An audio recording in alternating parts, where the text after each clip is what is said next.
Hoy vamos a hablar de la desratización, desrodentización, hablando en general de control de cualquier tipo de roedor, que no tiene por qué ser la rata. La definición de este tipo de control es simplemente la eliminación o reducción a un nivel de población aceptable de cualquier especie de roedor. En este caso casi siempre hablamos de múridos, es decir, de roedores tipo rata, tipo ratón, pero a veces también podemos incluir conejos, por ejemplo, que también pueden llegar a ser un problema según en qué entorno. Tipos de roedores plaga. Pues tenemos, por antonomasia, los múridos. Esos son realmente los que nos van a preocupar, los que producen daños económicos fuertes y los que podemos encontrar en interiores. Cuando hablamos ya de conejos, del conejo común, del Oryctolagus cuniculus, que es realmente el conejo que puede llegar a ser una plaga, el más extendido y el que tiene un potencial reproductivo mayor, también lo controlaremos en exteriores, evidentemente, y también puede producir daños importantes, aunque sus daños son más de producto fresco, es decir, más de cultivo, daña más cultivos que productos almacenados, mientras que la rata daña más productos almacenados, daña más productos en seco, grano y demás, mientras que los conejos suelen dañar forraje y en general plantas verdes. Centrándonos en los daños, ¿qué podemos esperar encontrar a nivel de perjuicio en una instalación, por ejemplo, o en una industria provocada por roedores? Pues son varios y son bastante importantes. Por ejemplo, en la industria y en locales comerciales los daños más preocupantes son al cableado. Es decir, los roedores, como tienen un crecimiento continuo de los incisivos, tienen esa necesidad continua de desgastarlos y además utilizan esa necesidad para ir triturando material que emplean en los nidos. De manera que está continuamente desbastando material para producir virutas que acumulan para aislarse térmicamente y para estar cómodos en sus nidos. Ratas y ratones. ¿Qué ocurre? Sobre todo las ratas que machacan mucho el cableado, porque tiene un forro de plástico y tal. ¿Qué ocurre? Pues que eso nos produce averías que encarecen el daño. Es decir, el problema no solamente es que han roído un cable, el problema es que al roer ese cable, un arcón frigorífico se ha quedado parado, por ejemplo, y se nos ha estropeado el producto que teníamos dentro. O bien han destrozado una red de seguridad de cámaras, por ejemplo, porque han cortado los cables y averigua tú en qué punto los han cortado, de manera que eso tiene una mano de obra asociada al reparar eso muy, muy grande. Por ejemplo, en el mundo de las granjas los daños también son importantes, porque llegan a consumir una cantidad de pienso, por ejemplo, en granjas de cerdos, muy grande. Es decir, podemos hablar de un 5, un 10% de incrementos en el pienso que consume la granja. Hasta el 20% he llegado a ver yo. Y eso lo consumen las ratas, porque la producción es exactamente la misma. Es decir, las ratas pueden llegar a mermar la productividad de una granja porque el precio de un insumo, que es el pienso, pues aumenta porque los kilos gastados son muchos más. En las granjas, por ejemplo, de pollos tenemos un doble problema. Y es que aparte de problemas típicos de contaminar el agua de la granja, aparte de romper cables, que también lo harán en las granjas, aparte de comer pienso, también matan pollos. Es decir, los pollitos si pueden se los comen. La rata si puede come carne. ¿Por qué? Pues porque la carne tiene un valor biológico alimenticio muy alto. Y la rata eso lo detecta. Es decir, es un animal omnívoro, en origen es granívoro, pero cuando tiene la oportunidad de matar o de comer carroña con seguridad, sin arriesgarse, lo va a hacer. Y en una granja lo tiene muy fácil con los pollos. De manera que también puede generar mucha muerte y aparte eso genera subsecuentemente pues epidemias, infecciones, que al final lo que estamos haciendo es que al aumentar el número de muertes dentro de la colonia de pollos, pues al final se extienden más rápido las enfermedades, etcétera. Con el tema de los granos, en los silos, en las bodegas, el daño es muy grande. Es muy grande, ¿por qué? Porque es un entorno perfecto para ellas. Son entornos oscuros, son entornos mucho subterráneos, son entornos que no se revisan con mucha frecuencia, es decir, la gente hace la carga, la descarga, pero realmente el silo generalmente no está transitado por personas. Es un almacén. Eso es una ventaja para ellas muy grande, porque ellas pueden moverse a sus anchas, criar a sus anchas y la amplificación es rápida, es rápida. O sea, la población se dispara muy rápidamente. De hecho, el límite en silos y bodegas de reproducción, o sea, lo que pone coto al nivel de población, como no es el alimento, como no es el refugio, acaba siendo el agua. Sobre todo con grano, porque el grano es seco, necesitan beber cuando comen grano, cuando comen otros alimentos y incorporan agua no necesitan beber como tal, pero cuando es grano sí. De forma que habría que efectuar el control ya pensando en el agua. Pero bueno, eso lo hablamos luego. Se puede decir que es una plaga de los productos almacenados. Igual que existen los insectos de los productos almacenados, cuando hablamos de un montón de gorgojos y hablamos de palomillas, etcétera, larvas en general, pues aquí podemos hablar de como una plaga de los productos almacenados a los roedores. Tanto ratas como ratones, en este caso no hay diferencias porque cuando hay grano les gusta a ambos y lo aprovechan ambos. En cuanto a programas de desroentización, o sea, programas de control de roedores, hay que entender primero el concepto programa. ¿Qué es un programa? Pues un programa es una agenda de trabajo, ¿de acuerdo? Es decir, es distribuir en un calendario una serie de trabajos. Eso es un programa, porque a veces hablamos de programa de control de roedores o programa de desinsectación y he visto presupuestos de otras empresas que no hay programa, es decir, están cobrando una aplicación y eso no es un programa, eso es un tratamiento puntual. Un programa incluye varias intervenciones al año y además incluye, digamos, una rutina de revisión de resultados, una rutina de evaluación de resultados. Se monitoriza, o sea, se mira si hay roedores en este caso, aunque valdría para hablar de insectos,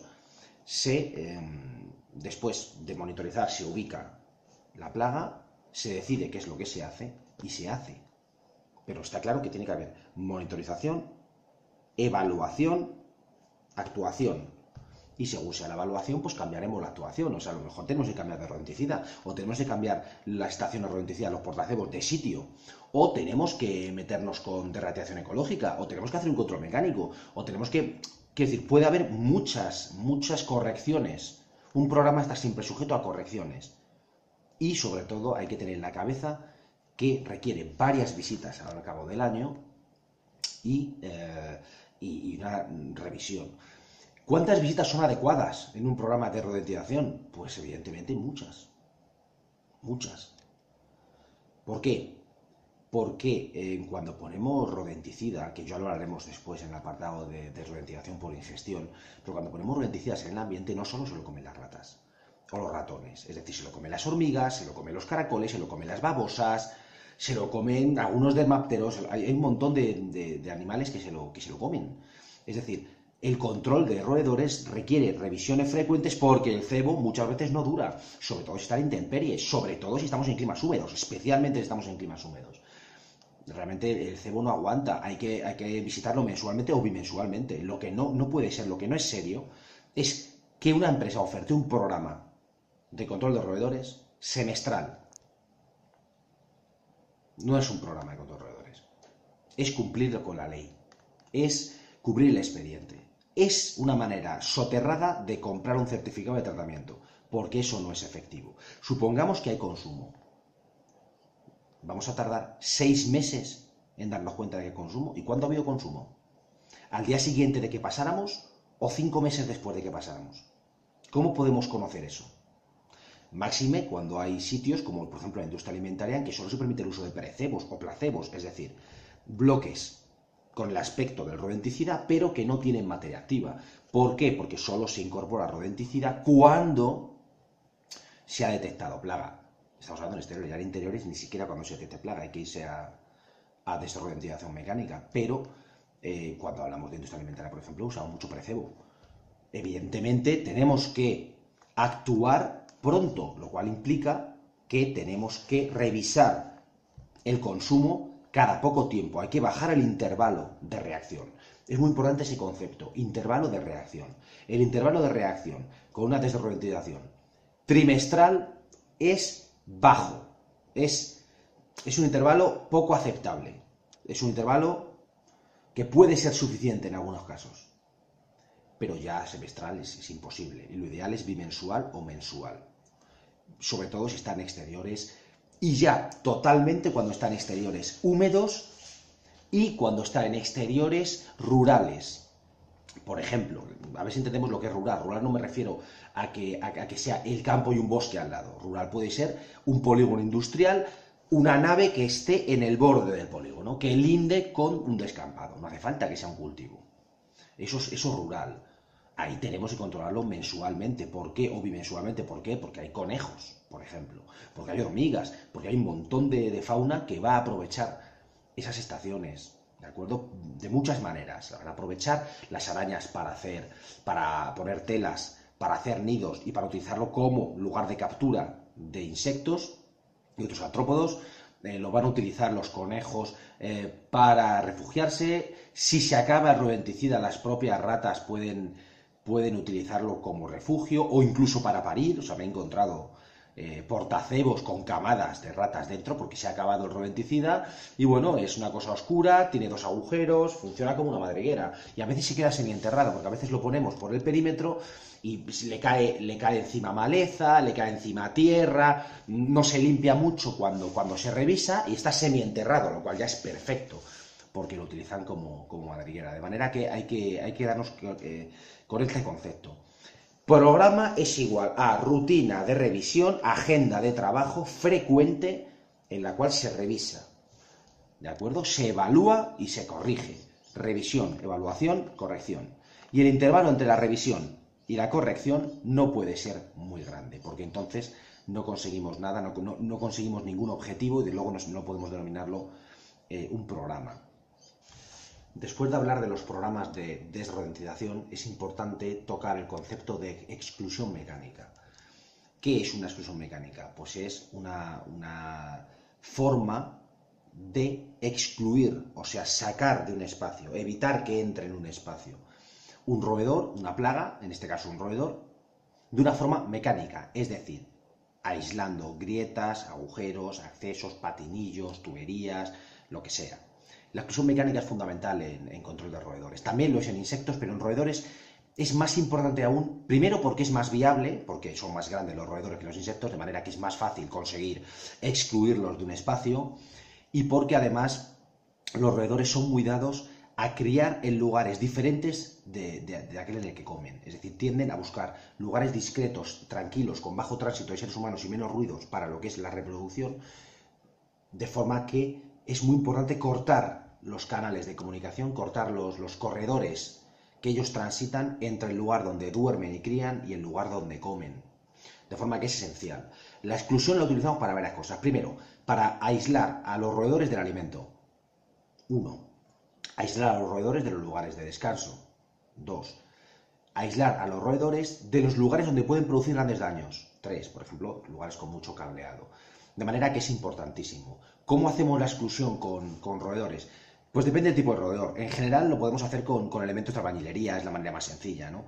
Se suele decir que las ratas son capaces de roer cemento y que hay que meterle cristales triturados. Es cierto, también es verdad que no suelen hacerlo. Es decir, tienen que tener un incentivo muy grande para hacerlo. Es decir, tiene que haber una fuente de alimento muy buena al otro lado, tiene que olfativamente poder detectarla al otro lado del obstáculo para que realmente roa ese cemento. Es difícil que ocurra.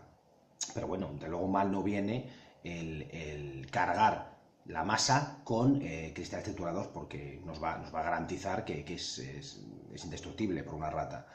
También se utilizan las lanas de acero, es decir, virutas de acero en forma de lana, como pueden ser un estropajo, que son de aluminio, los utilizamos en la cocina, pero de acero también los hay de acero. Ese estilo, pero incluso más gruesa la viruta, una viruta más cortante, una viruta con mayor espesor, de manera que a la hora de morderla corta y las ratas la van a respetar. Se utiliza mucho para sellar huecos. ¿Por qué? Porque como es flexible, la podemos embutir en el hueco con un palo, con la mano, con guantes y conseguimos un aislamiento bastante bueno, porque la rata, si fuera otro tipo de lana, la cogería con la boca y tiraría de ella, pero en este caso, como corta, no lo va a hacer. Y luego, por último, las rejas y mallas, ¿de acuerdo? Es decir, bueno, pues mallar respiraderos es muy importante, porque para empezar los respiraderos no son obligatorios por una cuestión de seguridad, sea por el gas o por lo que sea, utilizar respiraderos superiores o inferiores en muchas salas, sobre todo en salas técnicas, donde hay calderas y demás. Son salas que le gustan mucho a las ratas para criar por el calor, por ejemplo. Y ahí podemos poner mallas que aguanten la mordedura de una rata, por ejemplo, o mallas con un ancho entre barrotes que no permita el paso de un ratón. Es decir, lo normal son, lo dicho, elementos de la albañilería, rejas o mallas y lana de acero gruesa. Es lo que se utiliza para la exclusión mecánica. Y esto es esencial. O sea, no hay programa de tratamiento que no comience con una revisión de la exclusión. ¿Por qué? Porque a veces el programa puede empezar y terminar ahí, lo cual es muy beneficioso porque no utilizamos rodenticidas, no ponemos trampas mecánicas que pueda haber un accidente porque la toque a alguien y le pegue una ballesta en la mano, por ejemplo, no tenemos que poner trampas adhesivas, que evitamos que en un momento dado una trampa se le pegue a alguien o que se pegue un animal que no es el objetivo, etcétera. Es decir, la exclusión es el ABC de todo esto. Empezamos con la exclusión y la vamos a ir revisando cíclicamente. O sea, aunque implantemos un programa con elementos mecánicos, con control biológico, con rodenticidas de contacto o rodenticidas de ingestión, da igual, vamos a revisar la exclusión mecánica permanentemente, mejorándola. Eso es muy importante y sobre todo inculcárselo al cliente. Eso se puede decir que es esencial en la desrodentización. Vamos a hablar ya de tipos de desrodentización. Tenemos en primer lugar la desrodentización mecánica, que es la desrodentización clásica, ¿de acuerdo? Que es pues las ballestas, por ejemplo, los cepos, de toda la vida hay varios tipos, la ballesta es un tipo de cepo concreto, los aire túnel, que el roedor toca un resorte y un anillo que está en el túnel tira del roedor y lo estrangula, vamos, a la mitad del cuerpo en realidad, que prácticamente lo destroza. Las ballestas ya las conocemos, las ballestas, pues un resorte, bueno, pues un semicírculo metálico que hace todo un arco de 180 grados e impacta en el roedor. Las ballestas producen mucho sufrimiento porque a veces la gente no tiene en cuenta que tiene que usar una ballesta dimensionada al roedor que va a cazar con ella o que va a matar con ella. Es muy habitual que las ballestas muy grandes no cojan al ratón, o sea, pasen por encima del ratón, la ballesta, y solo le pilla la cola. Y le corta la cola, o bien no se la corta, se queda ahí el pobre hasta que muere de hambre y dolorido porque tiene la cola rota y atrapada por la ballesta. Pues es un error. Utilizar ballestas para ratones cuando hay ratas, pues lo mismo, porque la ballesta apenas le coge la cabeza a la rata, se le queda enganchada la cabeza, pero no hace suficiente presión para matarla. De manera que lo que hace la rata, que es fuerte, es tirar de la ballesta, se va con la ballesta puesta en la cabeza y puede tardar en morir días. De manera que, desde luego, no es una buena idea. Las ballestas tienen que ser adecuadas al animal que queremos matar. Sobre todo por dos razones. Primera, por la fuerza del resorte, la fuerza del muelle, la velocidad a la que impacta la ballesta cuando cierra. Y también el tamaño del arco de la ballesta, porque el tamaño del arco implica que a veces le puedes pegar al animal en la cabeza, en el cuerpo o directamente en la cola. Es decir, puedes no conseguir impactar el animal. Las ballestas en general no las recomiendo porque considero que son, aparte de un método bastante inhumano de control, no son demasiado efectivas, generan además mucha prevención en las ratas y los ratones, aprenden enseguida, otros ratones ven lo que les ha ocurrido y bueno, en general no hay un aislamiento de la experiencia de un roedor respecto al resto de roedores. Es decir, el resto de roedores pueden darse cuenta de lo que ha ocurrido. Hablamos de la necesidad de aislar la experiencia de un roedor respecto de la población. Tendemos a pensar en términos visuales. Es decir, como nosotros tenemos un sentido del olfato poco potente, los seres humanos, tendemos a pensar que los animales ven como nosotros y perciben la realidad como nosotros, lo cual es un error, especialmente con los roedores, que tienen una realidad mucho más parecida a la de los perros. Es una realidad olfativa. Es una realidad que se prolonga hacia el presente y hacia el pasado, porque ven lo que ocurre ahora y saben lo que ha pasado hace un tiempo porque lo huelen restos. Entonces saben que un animal ha pasado por ahí, etc.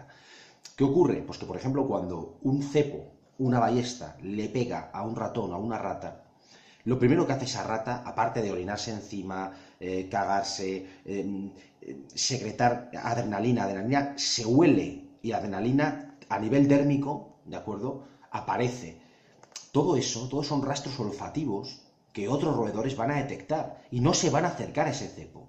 Es decir, por ejemplo, los cepos modernos, mecánicos, son de plástico. ¿Por qué? Para poderlos limpiar. cuando uno mata una rata o un ratón, no solo hay que limpiarlo por higiene, hay que limpiarlo porque hay que borrar el rastro de sufrimiento que queda en forma de moléculas que pueden detectar olfativamente otras ratas y ratones, que no se acercan porque lo huelen. De manera que vamos a empezar a pensar, cuando hablamos de estos animales, en otra escala, en el sentido del tamaño, y también en otro modo de percibir la realidad, que es muy distinto. Bueno, hablando un poco de la captura mecánica o de la radiación mecánica, hay dos variantes. Una es con ejecución, claro, la que hemos hablado, que bueno, lo que hace es que un dispositivo mecánico rompe físicamente el cuerpo del roedor. Y luego tenemos otra variante que es la captura. La captura tiene alguna ventaja, bueno, evidentemente aparte del sufrimiento animal, que yo siempre recomiendo reducirlo porque realmente a mí me pagan por quitar un problema, por controlar una población de ratas o por hacer desaparecer una población de ratas, pero no me pagan por hacer sufrir a ningún animal, no veo necesidad ninguna ni dignifica el oficio, no lo entiendo, de manera que, y no lo respeto, de manera que se puede hacer una captura mecánica. La captura mecánica también tiene pegas. Evidentemente, cuando hacemos captura mecánica hay que retirar los ejemplares capturados rápido. Los ejemplares capturados hacen ruido, huelen y también emiten sus señales de forma que los congéneres identifican el estrés en ese animal. Luego ya no se van a acercar al dispositivo de captura cuando detectan en ese dispositivo olores que revelan estrés de algún tipo de sus congéneres. De forma que también hay que tener un poco las mismas precauciones. Hay trampas de captura mecánicas que son multicaptura, que tienen resortes y tambores, de manera que, bueno, si les da cuerda, y cuando captura una rata, las hay, por ejemplo, que tienen 2 tambores de captura, y cuando captura una, voltea, y, bueno, lo que vamos haciendo es ir desplazando las ratas hacia un contenedor, o los ratones, y, bueno, se puede hacer multicaptura. Esto solo funciona cuando los niveles de población son muy altos, o bien cuando el nivel de alimento en el ambiente es bajo, es decir, si lo combinamos. Para bajar el nivel de prevención de un roedor, para bajar su cautela natural, lo que hacemos es generarle un cierto estrés alimenticio. ¿Cómo lo conseguimos? Pues evidentemente reduciendo la disponibilidad en el ambiente del alimento, es decir, limpiando. Así conseguimos que tenga menos prevenciones de cara a acercarse al cebo y por ende a la trampa. Cuando hay niveles de población muy grandes es menos complicado porque realmente ya ellas generan ese estrés porque desaparece el alimento a toda velocidad y ya necesitan obtenerlo como sea. De manera que estas trampas multicaptura funcionan para esos momentos, esos primeros compases de un programa de tratamiento, un programa de control de roedores en que la población es muy alta. Ahí podemos utilizar captura mecánica y captura mecánica con trampas multicapturas o con trampas que permiten acumular ejemplares. Pero por lo general no son útiles. Solo valen para situaciones límite como estas que describo. Pasamos a hablar de la derrodentización química, que es la más extendida. Es decir, el uso de venenos, de plaguicidas, de biocidas que afecten al metabolismo de los roedores y, bueno, pues acabe con ellos. Los más frecuentes son los anticoagulantes, que hoy por hoy son prácticamente los que se utilizan en exclusiva. Si uno quiere respetar la ley y tener un nivel de seguridad grande para los usuarios del espacio intervenido, tenemos que hablar de rodenticidas anticoagulantes. ¿Estos qué hacen? Pues lo que hacen es interferir el metabolismo de la coagulación y, bueno, pues genera diarreas hemorrágicas en las ratas y mueren de esa forma. Es una muerte dilatada en el tiempo, tardan como una semana, y esto se hace precisamente para que no aparezca prevención en los individuos. Con los rodenticidas antiguos, como la estricnina, la muerte era muy rápida, de manera que las ratas morían antes de que toda la población hubiera consumido el cebo. De manera que empezaban a morir algunas ratas, otras que todavía no habían comido. Olían el cebo en la boca de los cadáveres y asociaban el olor de ese cebo a la muerte de sus congéneres, de manera que no consumían. Con ese tipo de rodenticidas conseguíamos matar una parte de la población, solo una parte, y generaba esa cautela, esa prevención. Con estos de rodenticidas de anticoagulantes, con una acción retardada realmente, cuando un roedor detecta un cadáver que le huele la boca al cebo ya da igual, porque ella ya ha comido. Es decir, aunque no vuelva a comer el cebo, como ya lo ha comido, va a morir también. Hay dos tipos, de dosis únicas y acumulativos. Los de dosis única basta con que coman una sola vez y los otros necesitan comer varias veces para llegar a la dosis letal. Realmente no hay diferencias entre la bromadiolona, Prodifacom, etcétera. No hay diferencias ostensibles. Hablamos de segunda generación, tercera generación, hay varias generaciones, pero la cuestión es la misma. Que tienen que comer todos y que hay que bajar la disponibilidad de alimento en el ambiente para que el cebo sea una opción viable para ellos, para que necesiten comer el cebo, porque si no realmente van a comer el cebo, pero comerlo entre otras cosas, de manera que primero los de dosis acumulativa no nos valen porque nunca van a comer suficiente cebo y además va a morir solo una parte de la población porque otra parte no va a necesitar comer el cebo, no lo va a hacer y va a detectar el olor del cebo en la boca de los cadáveres igual y vamos a estar otra vez en las mismas. De manera que la deterioración química por ingestión requiere de un control en el ambiente de la disponibilidad de alimento. Eso es esencial. Esencial.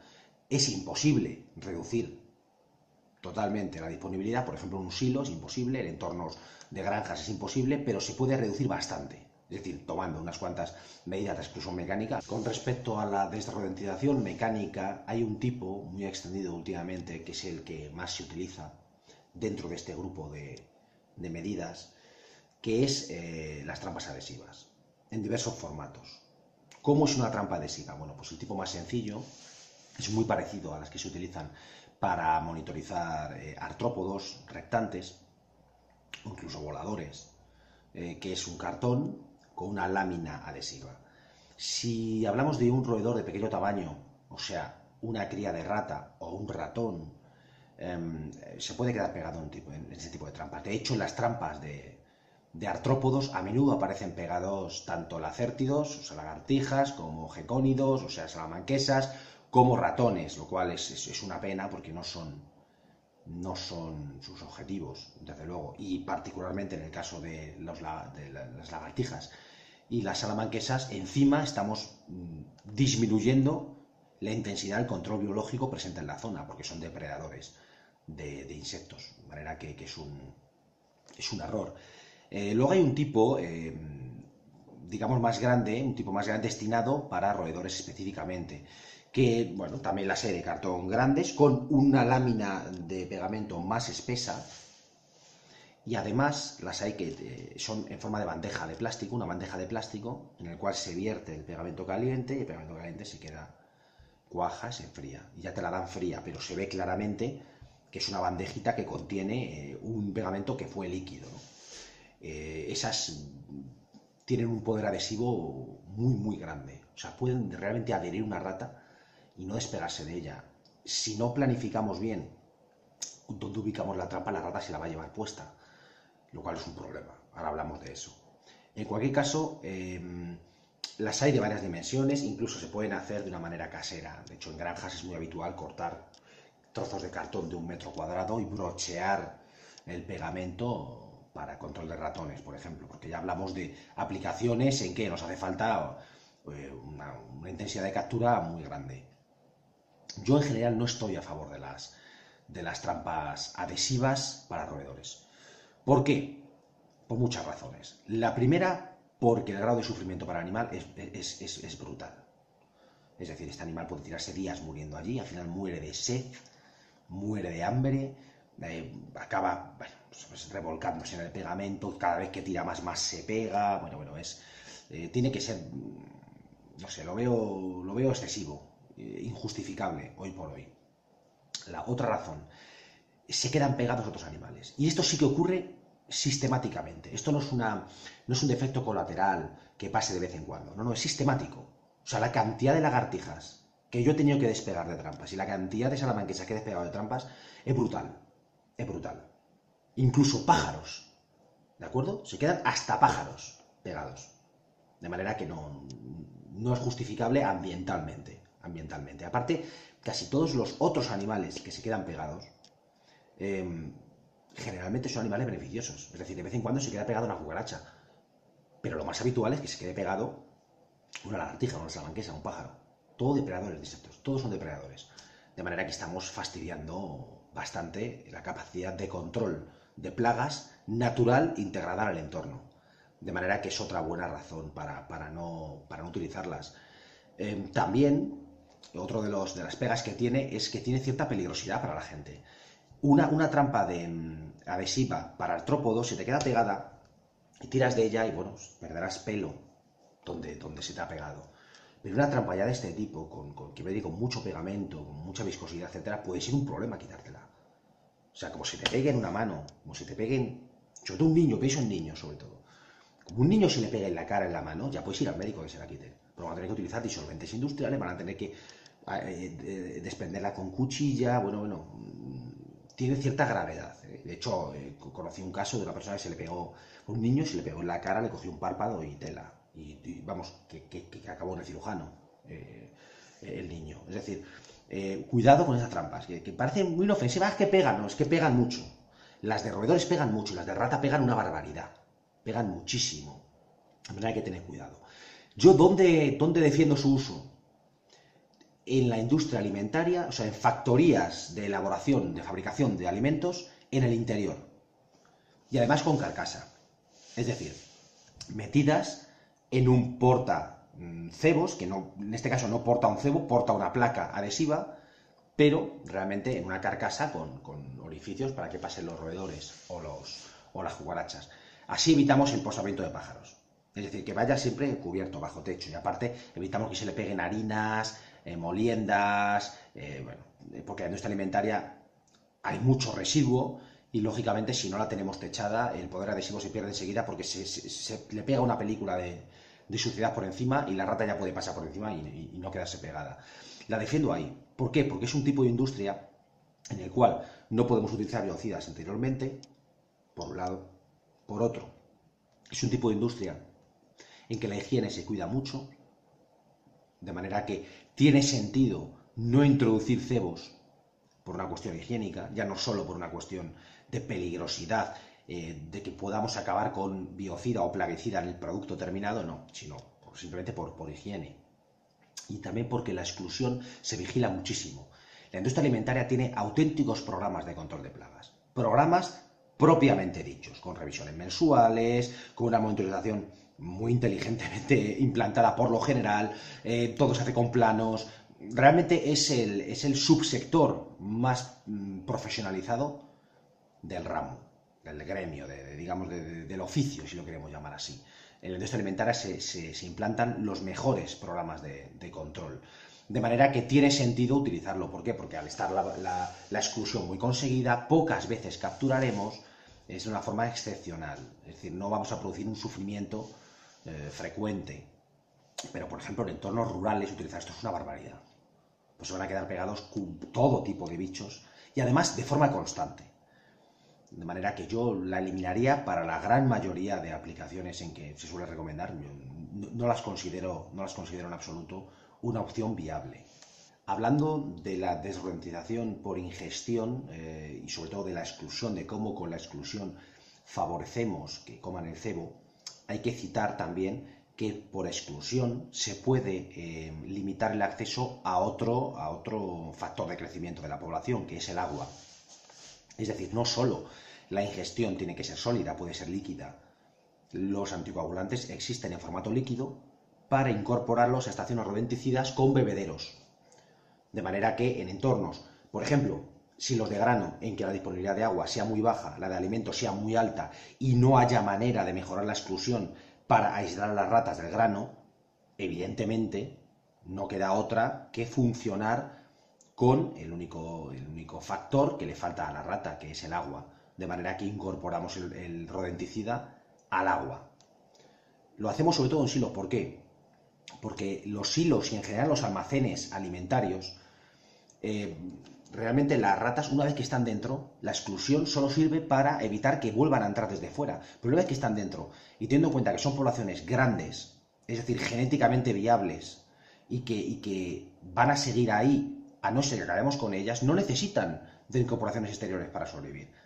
De forma que aunque la exclusión fuera perfecta, vamos a necesitar utilizar, por ejemplo, los raticidas en formato líquido, porque es imposible aislar a los roedores de la comida, porque ya están dentro del almacén. Y el almacén por dentro es diáfano, de forma que no, ya por ahí no podemos mejorar el sistema de control. Hay otro tipo de rodenticidas, también anticoagulantes, que son de contacto, es decir, vienen en formato polvo. Esto cada vez se usa menos y cada vez se persigue más porque, bueno, tiene más peligrosidad, se puede respirar, etcétera. Por ejemplo, si en un momento dado uno respira el polvo pues va a tener una hemorragia nasal, porque tiene absorción por la pituitaria, por la mucosa, y bueno, pues es un anticoagulante. No olvidemos nunca que los rodenticidas son productos hechos para mamíferos, y los mamíferos tenemos todos un metabolismo base compartido. Las diferencias metabólicas entre una rata y un ser humano son muy pequeñas. Los anticoagulantes afectan al ser humano. Lo que más nos defiende de sufrir episodios de muerte, por ejemplo, es la dosis, que nosotros pesamos mucho más. De forma que tendríamos que ingerir una cantidad de rodenticida brutal para morir. Y en caso de que nos intoxiquemos, bastará con administrarnos vitamina K como antídoto. ¿Por qué? Porque vamos a tener tiempo de reacción. Tendremos hemorragias nasales, tendremos hemorragias oculares, tendremos diarreas hemorrágicas, pero de ahí hasta que nos muramos puede pasar mucho tiempo, suponiendo que siguiéramos ingiriendo rodenticida, lo cual no va a ocurrir. De forma que la peligrosidad existe porque compartimos metabolismo, aunque hay que preocuparse más de los niños pequeños, que son los que, primero, pueden consumir rodenticida, y segundo, los que tienen menos peso, de manera que la dosis es menor, la dosis que hace falta para hacerles daño. También es cierto que los niños son muy golosos, les gusta el dulce, y los rodenticidas están estudiados para repeler a los niños, por eso les ponen quinina, que es la sustancia que genera el amargor en la tónica, lo incorporan en los rodenticidas, de manera que son amargos, muy amargos. Igual que también la quinina se utiliza para estos esmaltes de uñas, para que los niños no se muerdan las uñas. Lo mismo, tiene un sabor amargo potentísimo. De manera que, bueno, la peligrosidad no es tan grande, pero existe. El problema es cuando lo ponemos en formato polvo, porque ahí sí que te expones muy rápidamente. La exposición es más rápida, ¿no? En un polvo es un polvo muy fino. ¿Cómo funcionan los polvos de pista? Se llaman así coloquialmente, polvos de pista. Pues funcionan adhiriéndose de forma pasiva, o sea, no llevan ningún adherente, solamente el polvo, a las patas de las ratas, a las patas o al cuerpo de las ratas, que en las rutinas de aseo, porque los roedores tienen rutinas de aseo frecuentes, pues va a chupar al asearse, para eliminarlo de sus patas y eliminarlo de su pelaje, lo va a chupar, y ahí es donde se va a exponer. ¿Esto dónde se utiliza mucho? Pues bueno, aplicaciones concretas de esto, por ejemplo, se pone mucho en las granjas, en las bandejas de canaleta con cables que atravesan las naves, por ejemplo. Esos son muy transitadas por ratas, porque al estar elevado, la rata se puede mover de forma segura, sin que ningún ser humano llegue a ella, y bueno, pues es una zona estrecha donde es viable poner polvo de pista. ¿Por qué? Pues lógicamente porque la rata está obligada a pasar por ahí. Esto ya no se utiliza. ¿Por qué? Porque podemos exponer a los cerdos, gallinas o cualquier otro tipo de animal de granja, etc. Pero se utilizaba mucho, y me consta que se sigue utilizando de una manera, bueno, pues informal, porque ya sabemos que en el mundo rural el control de plagas lo hace el propietario de las explotaciones lo hace de forma informal, y eso es lo habitual. El polvo de pista, de todas maneras, es un elemento muy valioso porque nos permite efectuar controles bruscos en madrigueras localizadas. Tenemos la madriguera, podemos poner polvo de pista en la entrada de la madriguera. Eso nos permite hacer un control muy rápido de la población, sobre todo cuando la disponibilidad alimentaria es alta. No necesitamos que se lo coman, nos basta con que anden, y van a andar seguro, van a salir a alimentarse a diario, ¿no? De manera que el polvo de pista sí que es una herramienta importante, y conviene comentarla. Esto es un rodenticida químico de contacto, y no hay otro que el polvo de pista en esa categoría.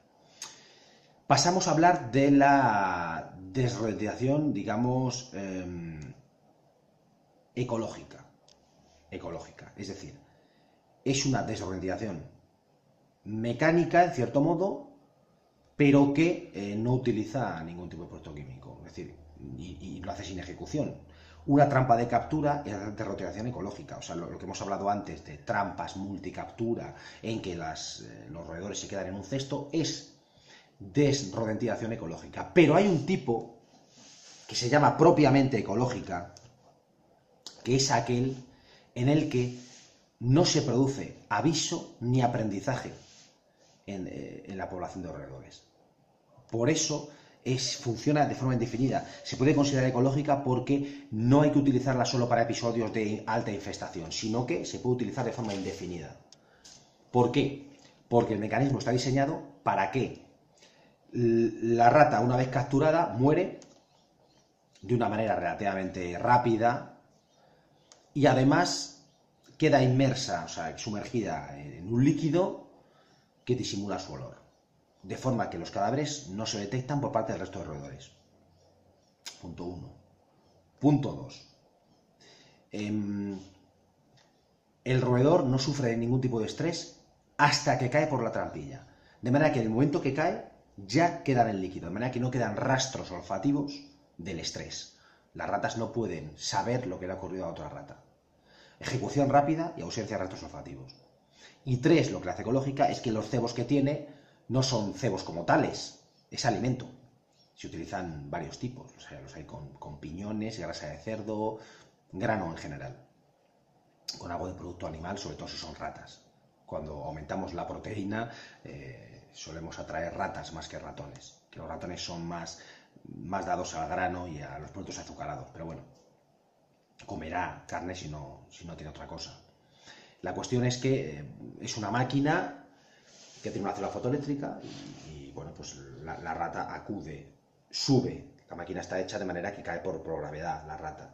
Es un cubo con una escalera, la rata sube a por el cebo, la célula fotoeléctrica detecta a la rata, baja una trampilla, la rata cae y la mitad inferior del cajón es el líquido, un líquido con conservantes, un líquido que aparte de disimular el olor, lo que hace es evitar la putrefacción. De manera que la rata queda sumergida instantáneamente. Aquí se queda sumergida, no puede prácticamente hacer ruido, no la van a escuchar y la siguiente rata no tiene feedback. Es decir, no sabe nada acerca de la trampa y cada rata va inocentemente a la trampa. Estas trampas se vacían mensualmente o quincenalmente, cada 15 días o cada mes. Bueno, y tienen un montón de cadáveres, es un sistema bastante efectivo. Se utiliza para control de grandes poblaciones. Es una buena alternativa a la captura mecánica que hemos hablado antes para grandes poblaciones. Eso sería un poco la derratización ecológica. También existe el control biológico. El control biológico se utiliza mucho más en desinsectación que en desrodentización. ¿Por qué? Porque en el control de mamíferos tiene riesgos grandes. Es decir, ¿qué es el control biológico? En general, el control biológico es reducir el nivel de una población utilizando A, depredadores naturales, B, patógenos, C, parásitos, ya sean ectoparásitos o endoparásitos, o sea, parásitos internos o parásitos cutáneos. Tiene esos 3 puntos. El control biológico: depredación, patogenia y parásitos. Todo esto, como podéis comprender, es muy complicado teniendo en cuenta que es un mamífero. Esto está fenómeno para insectos, pero para mamíferos no. Primero, porque compartimos muchos patógenos. Segundo, porque los parásitos también, algunos son compartidos.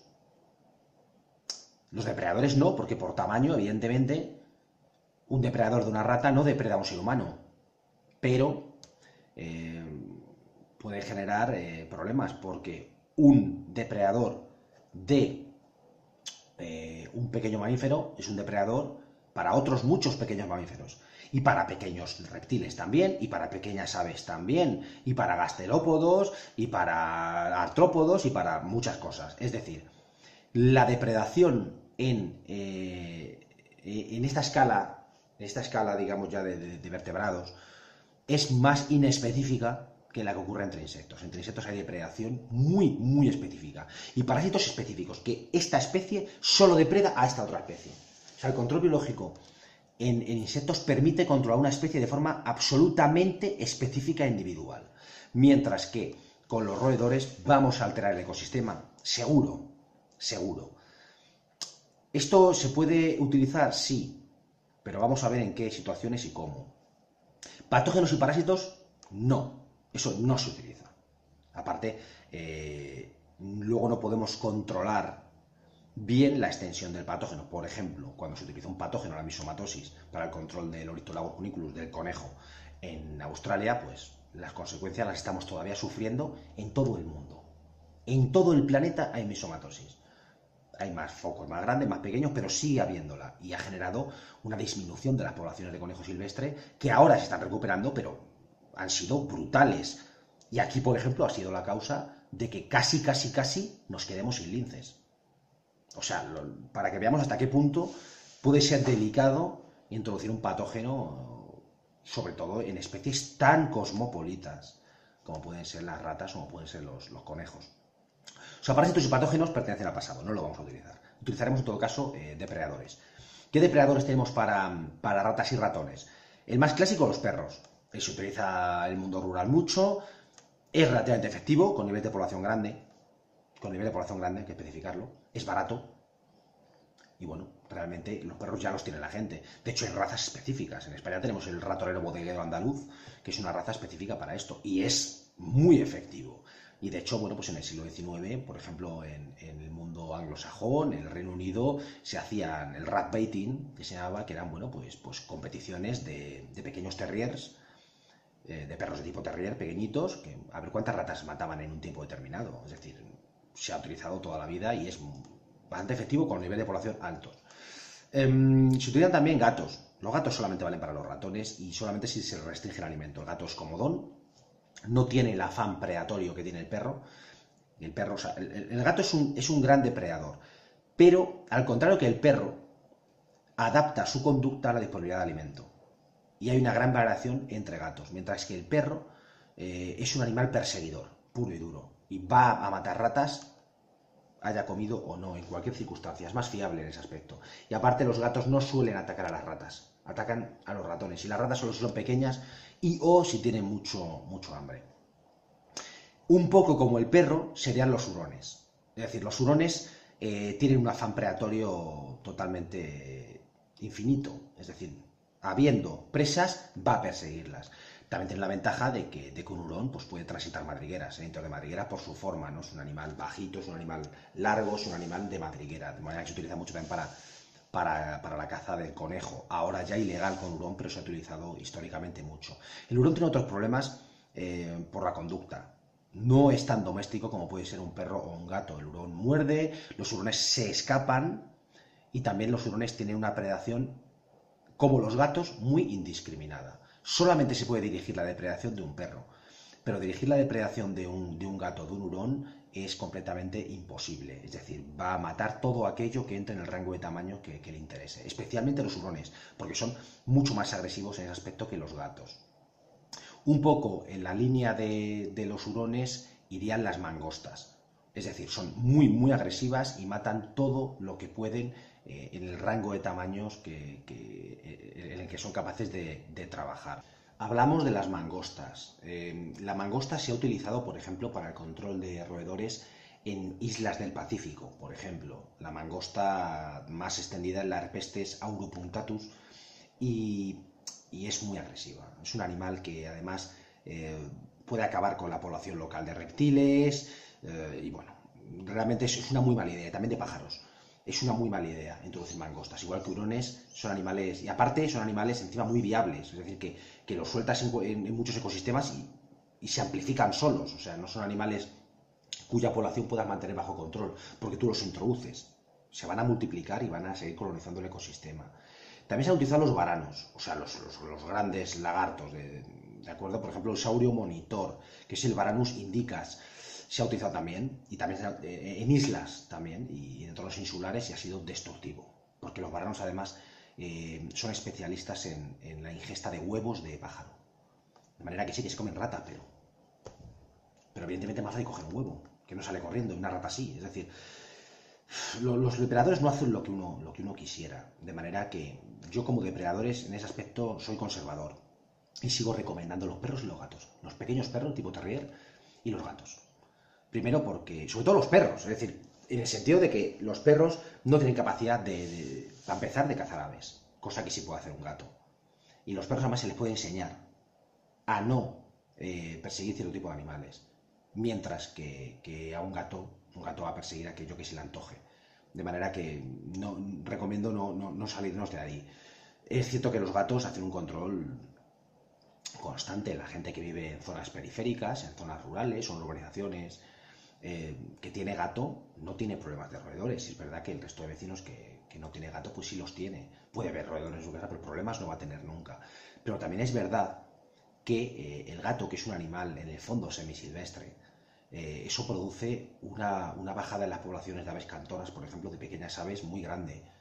Y la cantidad de gatos que hay en el mundo efectúan un control por depredación de los roedores, pero también están produciendo muchas muertes colaterales de pequeños reptiles, también de anfibios, de pequeños anfibios y de aves. De forma que, bueno, es una depredación bastante indiscriminada. Y ya un poco como conclusiones, con la derrotitización, quiero que un poco fijar el concepto de que lo primero es la exclusión, es decir, lo primero es evitar que entren o salgan los roedores, aislar la comida de ellos, aislar las zonas de refugio de cría de ellos, es decir, la exclusión tiene que estar revisada y mejorada constantemente. De hecho, en cualquier programa de control hay que poner como una cita periódica en el calendario el revisarla. Es decir, por ejemplo, que se hace un control bimensual, perfecto. Pues semestralmente se hará una revisión de la exclusión para proponer mejoras a la propiedad, al propietario del espacio intervenido. La revisión de monitorización, la revisión de las estaciones rodenticidas tiene que ser mensual o, como mucho, bimensual. Si utilizamos precebos, tiene que ser mensual. O sea, si utilizamos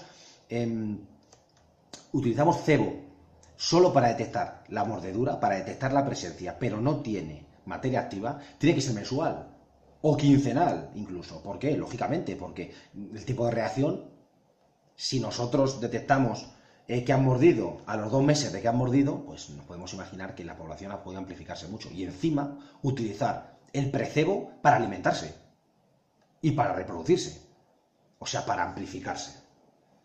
Así que si hay precebo, control quincenal o mensual. Si hay cebo con rodenticida, el control tiene que ser mensual o bimensual. Eso tiene que quedar muy claro y hay que fijar conceptos en ese aspecto porque es esencial. Otra cosa de la que hay que hablar es de las estaciones rodenticidas.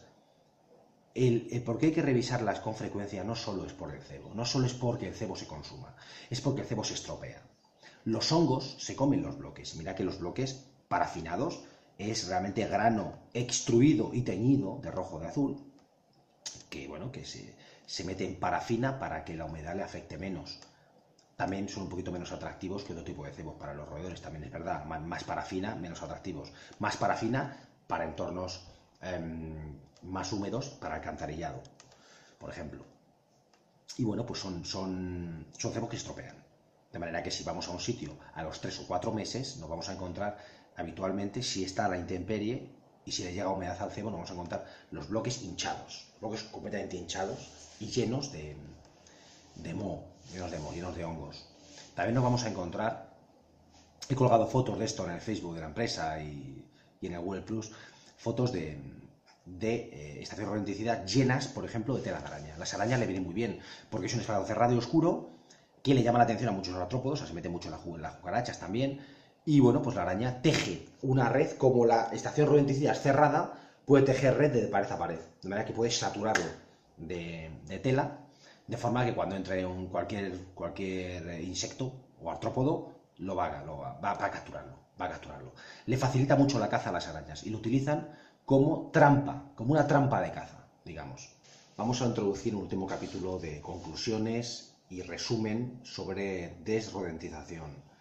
En primer lugar, vamos a hablar de la exclusión, que es lo primero que hay que mirar a la hora de hacer un programa de desrodentización. La exclusión. Hay que revisar de una manera pormenorizada, o sea, haciendo fotos, etcétera, el local. Y esas fotos tienen que ir en el presupuesto. Si alguien les hace un presupuesto de control de roedores sin esa revisión previa, sin haber ido al sitio, y por supuesto aportando fotos con los defectos y las recomendaciones, pues lógicamente no es un presupuesto serio. Los presupuestos serios empiezan por el análisis de la exclusión, que es el primer capítulo además del programa de control. O sea, el programa de control tiene que incluir una descripción de los fallos en la exclusión del local. Eso es lo primerísimo. Después, planos. Hay que obtener planos del local. Una empresa seria les va a pedir los planos del local, aunque sean los planos de evacuación. No hace falta que sean planos técnicos, pero bueno, en cualquier caso, los planos. Hay que poner portacebos, pero muchos portacebos y de seguridad. Estamos tristemente acostumbrados a que muchas empresas pongan portacebos que no son de seguridad, muy baratos, o bien portacebos de cartón incluso, que eso solo se podrían poner por ejemplo, en el cuarto de luz bajo llave en una comunidad, pero jamás en un lugar en el que pueda llegar un niño, ¿no? De manera que lo suyo es poner portacebos siempre de seguridad, siempre en alto número, siempre anclados al suelo.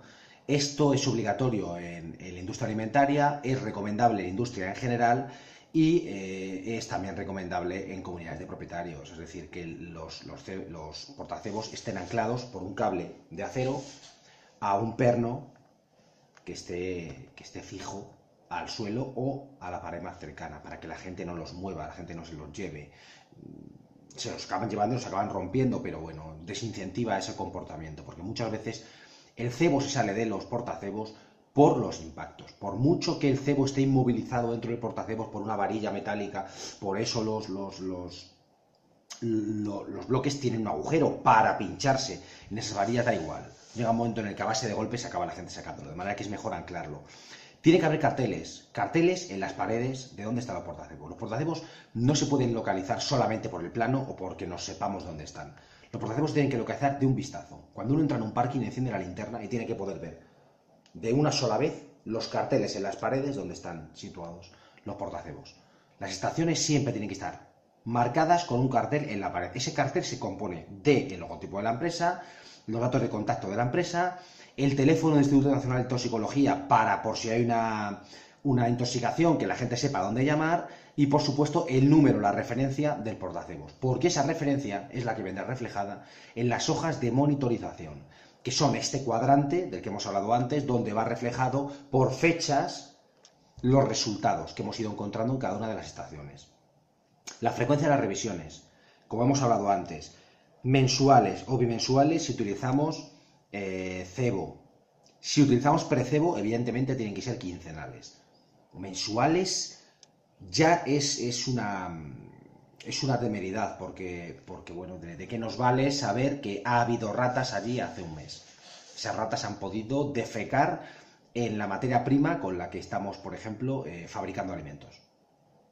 De forma que es inaceptable. Con precebo quincenal es lo propio. Y con cebo mensual o bimensual. La evaluación de los resultados se tiene que hacer de la siguiente manera. Hay que ver qué consumo hay en las estaciones. Hay que ver la frecuencia de avistamientos del personal de fábrica, del personal de la comunidad, del personal que transita en la zona. Hay que hacer un registro de avistamientos de individuos vivos, o sea, de ratas o ratones vivos, o conejos, si se controlan conejos. Y nunca hacer la evaluación por el número de cadáveres. Esto es un error muy, muy, muy clásico. Con los rodenticidas de acción lenta que hemos hablado, lógicamente la muerte está diferida en el tiempo. Y si está diferida en el tiempo, el animal se siente enfermo. Si el animal muere a la semana, tiene mucho tiempo en que su salud se va degradando. ¿Qué ocurre? Pues que lógicamente su comportamiento se adapta y tiende a refugiarse. De manera que es bastante frecuente que utilizando rodenticidas anticoagulantes de acción lenta, los roedores mueran en sus refugios. Es decir, que se detecten o no se detecten cadáveres o se detecten siempre menos cadáveres de los que hay. O sea, si vemos 2 o 3 es porque hay 30. De manera que no hay que evaluar los resultados por el número de cadáveres, porque la mayoría están ocultos. De forma que no es válido decir, esta empresa es mala porque veo pocos cadáveres. No. Esta empresa será mala si usted sigue viendo muchos individuos vivos. Pero los cadáveres están ocultos a la vista. Siempre se evalúa el resultado por avistamientos y por consumo en las estaciones. De manera que, repasando el programa de control, primero, la empresa nos visita y toma datos. Nos informa sobre la exclusión. 2, nos pide planos.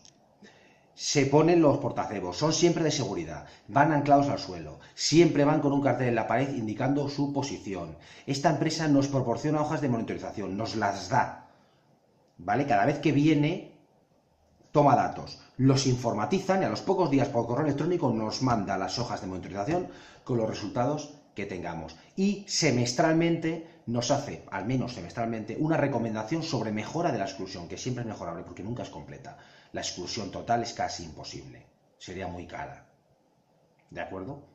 O sea que esos son un poco los elementos que tenemos que buscar en el programa de control de roedores que contratemos con una empresa.